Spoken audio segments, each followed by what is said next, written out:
रहमानुर्रहीम। Lecture number 17 है, chapter number 1 का। इसके अंदर आज मैंने पढ़ना है ग्राम atomic mass, gram molecular mass और ग्राम फार्मूला मास। अब आपको पता है कि जब भी आपको कोई नया टॉपिक पढ़ाना होता है तो मुझे पहले थोड़ी सी आपको कोई ना कोई कहानी सुनानी पड़ती है। तो सबसे पहले मैं आपको कहानी डालूंगा, उसके बाद अगर कहानी में आप आगे मेरे तो आपको टॉपिक समझ आ जाएगा। अगर आपको कहानी समझ ना आई तो टॉपिक समझ नहीं आएगा। अच्छे वाले पे जाते हो, ये आपको क्या नजर आ रहा है? आपको शुगर नजर आ रही है, ठीक है। अगर आप एक दुकानदार के पास जाते हो, जहाँ कहते हो कि मुझे एक चीनी का दाना दे दो, क्या दे दो? एक particle of sugar, 1 particle sugar, यानी एक चीनी का दाना दे दो, तो क्या करेगा? मार खाएगा, थप्पड़ लगाएगा। और बाकी वो थप्पड़ लगाएगा आपको, और कब मेरे साथ मजाक करते हो। तो एक, अब आपको पता है जो एटम है अब अगर आप बात करो ना, गौर करो, ग्राम एटॉमिक मास, पहले मैंने पढ़ा था रिलेटिव एटॉमिक मास या एटॉमिक मास यूनिट। अब ये सारी बातें उधर से निकलनी है, पहले मैं इसलिए आपको ये सारा समझाने की कोशिश कर रहा हूँ। अच्छा, जब आप वहां पे जाकर एक चीनी का दाना दे दो तो आपको नहीं देगा, बल्कि लेट कर लो वो एक चीनी का जो दाना है, मैं कहता हूँ वो एक चीनी का दाना एक ऑक्सीजन एटम के बराबर है। और ऑक्सीजन एटम का एटॉमिक मास कितना था? 16 AMU। अगर आपको याद हो रिलेटिव एटॉमिक मास, उसके अंदर हम यही बात करते थे, एक एटम का मास। अब आपको पता है कि एक डॉट है, एक डॉट के अंदर जो पेंसिल का ब्रीक सिक्का लगाते हो आप, डॉट लगाते हो, उसके अंदर कितने एटम होते हैं? 20 लाख से भी ज्यादा एटम होते हैं। तो एक एटम के ऊपर काम करना साइंसदान के लिए बड़ा मुश्किल था, क्योंकि वो छोटा ही बहुत ज्यादा है।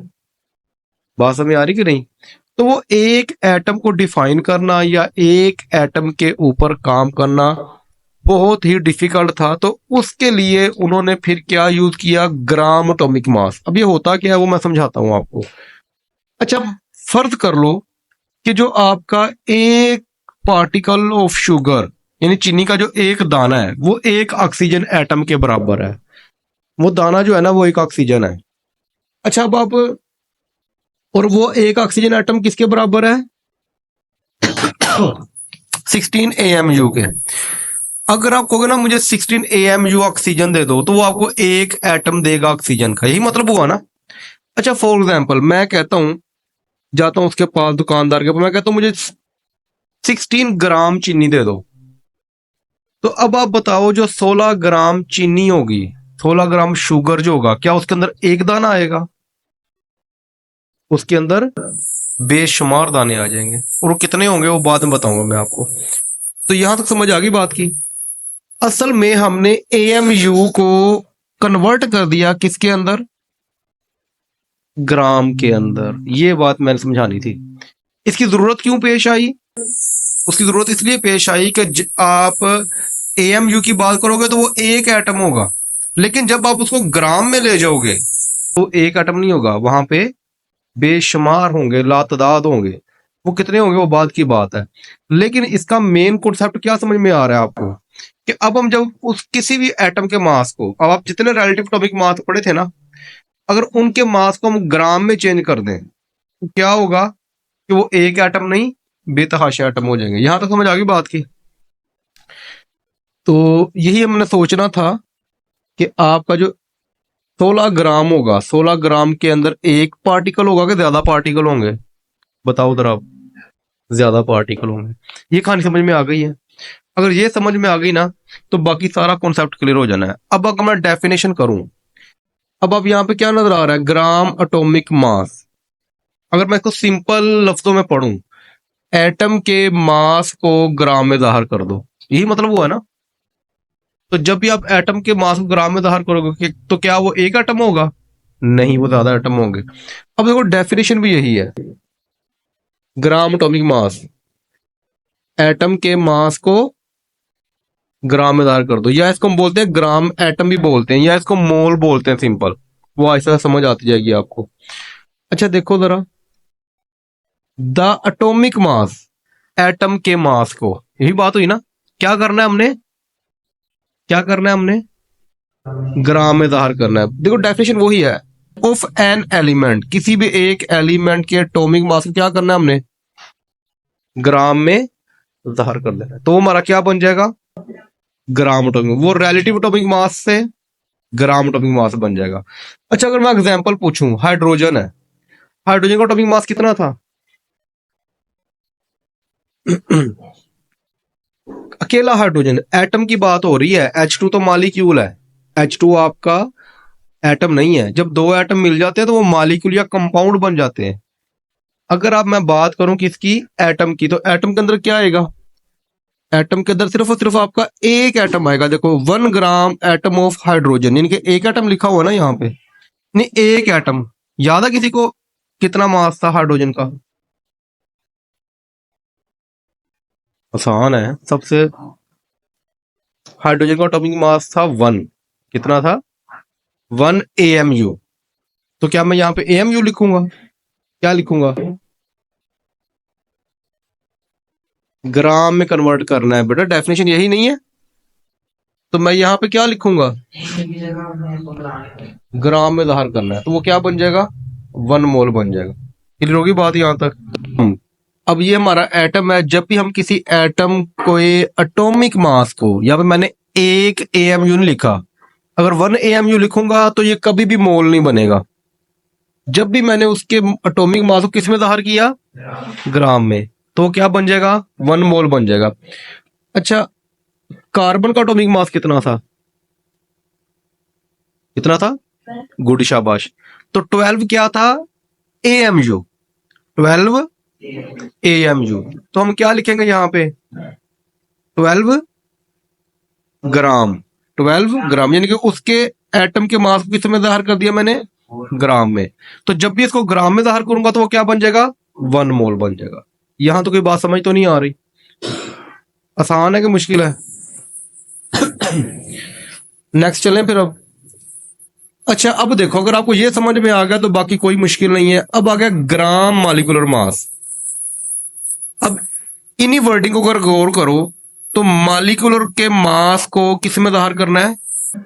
अगर आपको याद हो मॉलिक्यूलर का मास निकालना सिखाया था मैंने आपको, वो याद है ना, sum of the atomic masses of all the element present in a molecule या कोवलेंट कंपाउंड के अंदर जितने एलिमेंट है उनके एटॉमिक मास को हमने क्या करना था, कम करना था। तो सारा मैंने समझाया पिछले लेक्चर में, वो आप देख भी सकते हो दोबारा। अच्छा इसकी डेफिनेशन देखो सेम वही रहेगी, कोई इशू नहीं है। Molecular mass of the element of a covalent compound, मैंने बताया था जब भी मॉलिक्यूलर की बात होगी तो वो क्या होगा, उसके अंदर कोवलेंट कंपाउंड होगा, और फार्मूला के अंदर आयनिक कंपाउंड था, याद है कि नहीं, वो फार्मूला मास आगे आ जाएगा अभी। तो कोवलेंट कंपाउंड के एलिमेंट के मॉलिक्यूलर मास को हमने क्या करना है, ग्राम में एक्सप्रेस करना है। तो वो हमारा क्या बन जाएगा, ग्राम मॉलिक्यूलर मास। कोई एग्जांपल बता सकते हो, कोई मॉलिक्यूल, H2 आपका मॉलिक्यूल है, दो हाइड्रोजन मिलके H2 मॉलिक्यूल है। इसके अलावा NaCl आयनिक कंपाउंड है, वो आपका मॉलिक्यूलर मास नहीं है, ये डिफरेंस है। आयनिक कंपाउंड फार्मूला में जाएगा। तो H2 water, H2O, CO2, carbon dioxide, sulphuric acid, ये सारी किसकी एग्जांपल है, मॉलिक्यूलर मास की। अब इसकी एग्जांपल देखो the 1 gram of the molecule of hydrogen. अब ये एटम है कि मॉलिक्यूल है, अब ये मॉलिक्यूल है, ये एटम नहीं है। पीछे यहां पे लिखा हुआ था एटम, अब यहां पे क्या इस्तेमाल किया हमने, मॉलिक्यूल। क्लियर होगी बात यहां तक। तो जब मैं मॉलिक्यूल की बात करूंगा तो यहां पे देखो H2 ये मॉलिक्यूल आएगा। तो हाइड्रोजन का एटॉमिक मास कितना था, अभी तो बता के आया हूं मैं, क्या हो गया 1, और यहाँ पे क्या है 2, 1 को 2 से मल्टीप्लाई करो 2 आ जाएगा। तो यहाँ पे क्या होगा, मैंने उसके मॉलिक्यूलर मास, ये 2 उसका क्या है मॉलिक्यूलर मास, उसको किस में जाहिर किया, तो वो क्या बन गया 1 मोल। अब ये जो 1 मोल बना है ना, ये मॉलिक्यूल का बना है, ये एटम्स का नहीं बना। जो पीछे हम पढ़ते रहे हैं वो एटम्स का था। अच्छा इसी तरह एक और एग्जांपल देखो, वाटर, याद है वाटर? वाटर आपका कोवलेंट कंपाउंड है। तो वाटर का मॉलिक्यूलर मास जो निकाला था हमने, ये देखो, याद आया? ये सारा वही है जो हमने निकाला था। यानी वाटर का निकालना है तो उसका एटॉमिक मास, हाइड्रोजन का और ऑक्सीजन का, इन दोनों का सम ले लेना है 18 AM। ये मैंने इसलिए दोबारा शो किया ताकि आपको रिवाइज हो जाए कि हमने पढ़ के आए हैं हम इधर। तो कितना बना? 18 AMU।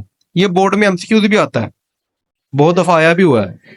अगर वो आपसे पूछे कि एक मॉलिक्यूल वाटर, क्या बोला, लफ्ज बोला मैंने, एक मॉलिक्यूल वाटर का मास कितना होता है, तो वो 18 AMU होता है।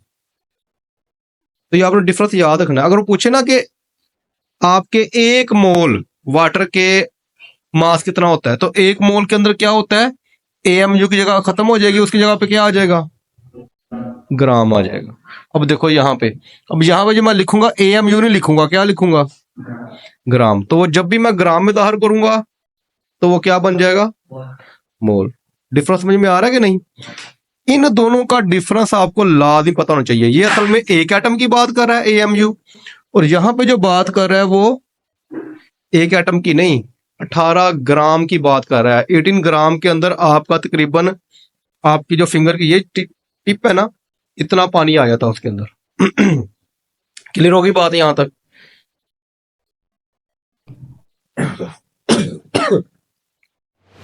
अच्छा, नेक्स्ट थर्ड आ गया ग्राम फार्मूला मास। फार्मूला मास के अंदर क्या आएगा, आयनिक कंपाउंड। डेफिनेशन वही होगी सारी की सारी, the molecular mass of the element of the ionic compound expressed in gram. यानी कि उसके जो आयनिक कंपाउंड का जो मास निकलेगा उसको हमने क्या जाहिर करना है, ग्राम में जाहिर करना है। कोई एग्जांपल बता सकता है इसकी? NaCl हमारा क्या है, आयनिक कंपाउंड। अगर आपको याद हो NaCl का जो हमने फार्मूला मास निकाला था, याद है कितना है? सोडियम कितना होता है? हाँ जी, एटॉमिक मास कितना सोडियम का? हाँ जी, 23 था। और क्लोराइड का 35.5 था। ये आपने निकाला हुआ पहले, देखो ना। अब नहीं ना पढ़ते तो ये आपका कसूर है, मेरा तो नहीं। NaCl देखो, सोडियम का 23, क्लोराइड का 35.5, दोनों को प्लस करके कितना बना? ये एक मॉलिक्यूल की, एक फार्मूला यूनिट की बात कर रहा है। लेकिन जब हम इसको किस में जाहिर करेंगे, ग्राम में, तो ये क्या बन जाएगा, 1 मोल बन जाएगा। समझ तो नहीं आ रही बात? अच्छा, नेक्स्ट आ गया हमारे पास 1 gram formula unit of the calcium carbonate. Calcium carbonate का फार्मूला मास याद है कितना निकाला था? कैल्शियम का, माशाल्लाह, कैल्शियम का 100 होता है, 40, और कार्बन का 12, और ऑक्सीजन का 16। 3 से मल्टीप्लाई किया 48 हो गया, और टोटल सब किया तो ये हमारा एक मॉलिक्यूल था। लेकिन जब हम इसको किस में जाहिर करेंगे, ग्राम में, तो ये क्या बन जाएगा, 1 मोल बन जाएगा। डिफरेंस समझ में आ रहा है कि नहीं? इससे आपको, अगर आपको मैंने कहा था रिलेटिव एटॉमिक मास अच्छी तरह याद है, चंद एक ही हैं, 7-8 है, उनके एटॉमिक मास अच्छी तरह याद कर लो। उनके जरिए आपके मॉलिक्यूलर मास भी निकल आएंगे, उनके जरिए आपके फार्मूला मास भी, उनके जरिए वही आते होंगे। तो आपका ये जो gram formula mass, gram atomic mass, gram formula units या मॉलिक्यूलर मास, ये सारे उसके जरिए निकल आएंगे। इसी के जरिए एवोगाड्रो नंबर भी आपको समझ आएगा। इसी के जरिए नेक्स्ट जो होगा वो आपको मोल और मोलर मास की भी समझ आएगी। इतना इंपॉर्टेंट है ये। क्लियर होगी बात? सिर्फ वो 7-8 आपने एटॉमिक मास याद करने हैं। यहां तक कोई बात पूछनी हो, कोई रह गई हो? क्लियर है?